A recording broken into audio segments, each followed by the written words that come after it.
छत्तीसगढ़ में चुनावी साल है। राजनीतिक दलों ने अपनी रणनीति को जमीन पर उतारना शुरू कर दिया। पिछले कुछ दिनों में भारतीय जनता पार्टी में प्रमुख चेहरे जुड़ने का सिलसिला जारी है। इनमें एक नाम सतनामी संप्रदाय के आध्यात्मिक गुरु बालादास साहिब का भी है। उन्होंने अपने दोनों बेटे और एक बेटी को भी बीजेपी में एंट्री करवाई। वे अब तक सत्तारूढ़ कांग्रेस का हिस्सा थे। गुरु बालादास को अनुसूचित जाति के लोगों में अच्छी खासी पकड़ रखने वाला माना जाता है।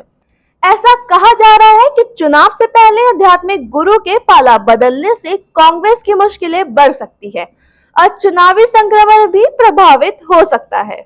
आपको बता दें कि छत्तीसगढ़ में गुरु बालादास को इलेक्शन गेम चेंजर भी माना जाता है। वे सतनामी समाज के बहुत बड़े आध्यात्मिक चेहरे हैं। कहा जाता है उन्होंने अब तक जिस पार्टी के लिए कैंपेनशिप की जिम्मेदारी उठाई है वो दल सत्ता में पूरी बहुमत से आया है। भले ही वो 2013 में भारतीय जनता पार्टी के लिए कैंपेनिंग करना हो या 2018 में कांग्रेस में शामिल होकर सतनामी समाज का समर्थन दिलाना हो। कहा जाता है कि 2013 में भारतीय जनता पार्टी के सत्ता में आने के पीछे गुरु बालादास की मेहनत का परिणाम भी था।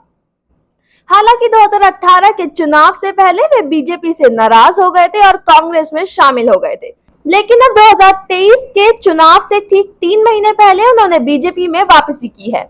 गुरु बालादास ने अपने दोनों बेटे और एक बेटी को भी सदस्यता दिलवाई है। बालादास ने कहा अन्य लोगों की तरह उन्होंने भी आगामी चुनाव के लिए उम्मीदवार का दावा किया है और उन्होंने आरंग विधानसभा सीट में अपने बेटे खुशवंत दास के लिए टिकट मांगा है। बालादास ने कहा कि वह अपने समुदाय के उत्थान के लिए 2018 में कांग्रेस में शामिल हुए थे, लेकिन सत्तारूढ़ दलों ने उनकी अपेक्षा की और उनका अपमान किया। हमने सोचा था कि कांग्रेस हमारे समाज के उत्थान, हमारे धार्मिक स्थलों के विकास और आजीविका के रोजगार के अवसर पैदा करने की दिशा में काम करेगी, लेकिन पिछले 5 वर्षों में हमारे समाज को पूरी तरह से अपेक्षा और अपमानित किया गया है। भूपेश बघेल सतनामी संप्रदाय के विकास की बात नहीं करते। अब राज्य में भाजपा की सरकार बनाने में हमारी भूमिका होगी। अन्य लोगों की तरह हमने भी उम्मीदवार के लिए दावा किया है। मैं आरंग विधानसभा सीट में अपने बेटे खुशवंत के लिए टिकट मांगा है, लेकिन मैं पार्टी के फैसले का पालन करूंगा। मेरे साथ बस इतना ही। देखते रहिए एमजी मीडिया न्यूज।